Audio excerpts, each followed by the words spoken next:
Salam sahabat kerja hati, kembali dalam segmen Kenal Hati. Kenal Hati ini adalah tentang berbagi kisah, pengalaman, dan pemikiran, serta perenungan tentang arti kata dan frasa yang berkaitan dengan kosakata hati. Sahabat kerja hati, apakah sekarang sedang merasa enak hati? Atau sedang merasa tidak enak hati? Beberapa pernyataan yang sering saya dengar dengan menggunakan frasa enak hati. Contohnya ya, tiba-tiba kok saya merasa tidak enak hati ya, seperti gelisah dan berdebar-debar, firasat apakah ini? Saya tidak enak hatilah kalau datang tanpa diundang. Jangan seenak hati begitu memperlakukan orang. Coba belajar hargai orangnya walaupun dia buat kesalahan. Contoh yang terakhir, setelah saya minta maaf atas kesalahan saya, akhirnya enak hati saya, lega dan merasa damai. Sahabat kerja hati, ada contoh lain nggak yang pernah didengar dengan kata enak hati? Silakan jika mau berbagi. Apa ya yang menyebabkan tidak enak hati? Ya, secara umum yang saya tahu, tidak enak hati itu bisa terjadi karena dua penyebab faktor utama. Yang pertama faktor eksternal, yang kedua faktor internal. Faktor eksternal bisa karena seseorang atau sekelompok orang atas perlakuan dan perkataan mereka. Bisa juga karena sebuah keadaan, situasi, atau kondisi tertentu. Sedangkan untuk faktor internal, ya karena ada sesuatu dalam diri seperti pikiran dan perasaan yang muncul tiba-tiba atau juga bisa secara perlahan-lahan. Jika ini terjadi, perasaan tidak enak hati sampai muncul, dan kita menjadi tidak enak makan, tidak enak tidur, tidak enak lakukan apa-apa, bahkan sampai menjadi sakit. Aduh, ini pasti berat sekali ya. Dan kalau ini terjadi, memang itu keadaan yang tidak enak bagi hati kita dan tubuh kita.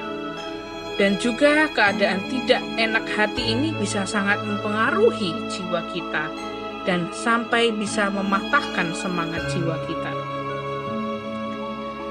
Ada yang pernah berkata kepada saya, broken soul atau jiwa yang patah disebabkan banyak sering terjadi konflik antara bagian-bagiannya. Ya contoh, konflik hati dan pikiran yang berkepanjangan. Ini bisa terjadi dan biasa terjadi, bukan? Ya, supaya tidak sampai parah, lekaslah mencari pertolongan dan mau terbuka tentang perasaan tidak enak yang muncul itu, supaya nantinya perasaan tidak enak itu tidak menyetir dan mengendalikan pikiran kita ke arah yang tidak baik. Untuk terbuka dan memproses hati ini, pasti sesuatu yang harus kita pelajari dan disiplin supaya tidak menjadi korban perasaan setiap kali hati terasa tidak enak. Harapan saya kita semua bisa belajar untuk bisa mengeluarkan unek-unek atau hal-hal yang membuat hati tidak enak, sehingga itu tidak menjadi bara dalam sekam. Ya, itu pelan-pelan tapi lama-lama akan membakar juga. Ya, jika ada hati yang tidak enak karena emosi atau perasaan yang mendominasi kita tentu saja secara negatif, ada beberapa ringkasan yang bisa saya bagikan.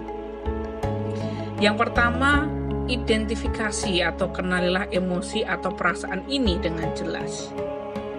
Yang kedua, berdoalah secara khusus kepada Tuhan yang Maha Asih untuk pertolongan. Yang ketiga, ambil tindakan yang tepat untuk kita belajar menyangkal perasaan tersebut. Yang keempat, carilah orang yang bisa dipercaya atau punya kemampuan untuk menolong Anda. Semoga sahabat kerja hati bisa mengambil waktu sampai bisa dalam keadaan enak hati.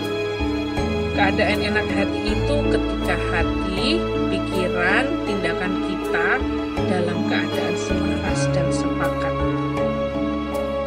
Ya, selamat berjuang untuk hati Anda.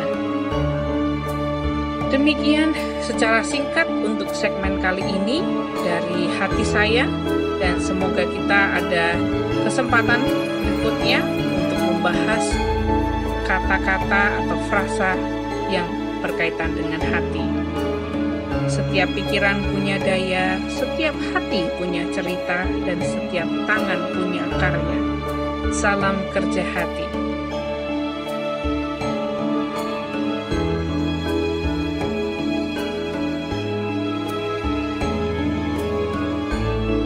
Jika sahabat #kerja hati berkenan, silahkan didengarkan. Jika bermanfaat, silahkan dibagikan. Dan jika tidak suka, ya silahkan diabaikan saja.